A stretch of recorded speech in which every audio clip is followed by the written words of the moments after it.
ജിഷ്ണു പ്രണോയിയുടെ മരണവുമായി ബന്ധപ്പെട്ട കേസിലെ രണ്ടാം പ്രതി സഞ്ജിത് വിശ്വനാഥിനെ പോലീസ് അറസ്റ്റ് ചെയ്തു. കേസിലെ അന്വേഷണ ഉദ്യോഗസ്ഥയായ ഇരിങ്ങാലക്കുട ASP കിരൺ നാരായണന്റെ നേതൃത്വത്തിൽ സഞ്ജിത്തിനെ ചോദ്യം ചെയ്യുകയാണ്. ഹൈക്കോടതി മുൻകൂർ ജാമ്യം അനുവദിച്ചതിനാൽ ഇയാളെ ചോദ്യം ചെയ്ത ശേഷം വിട്ടയക്കും.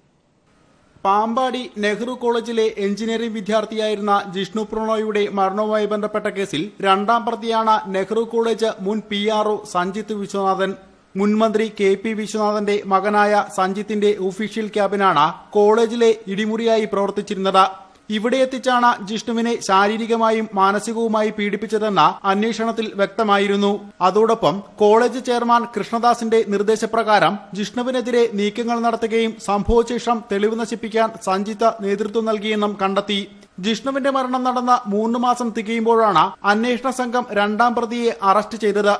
അന്വേഷണ ഉദ്യോഗസ്ഥയായ ഇരിങ്ങാലക്കുട ASP കിരൺ നാരായണന്റെ നേതൃത്വത്തിൽ ഇയാളെ ചോദ്യം ചെയ്തു. ആത്മഹത്യാ പ്രേരണ, ഗൂഢാലോചന, തെളിവ് നശിപ്പിക്കൽ തുടങ്ങി 8 വകുപ്പുകളാണ് രണ്ടാം പ്രതിക്കെതിരെ ചുമത്തിയിരിക്കുന്നത്. ഹൈക്കോടതിയിൽ നിന്ന് മുൻകൂർ ജാമ്യം ലഭിച്ചതിനാൽ ചോദ്യം ചെയ്യൽ മാത്രമാണ് പോലീസ് നടപടി.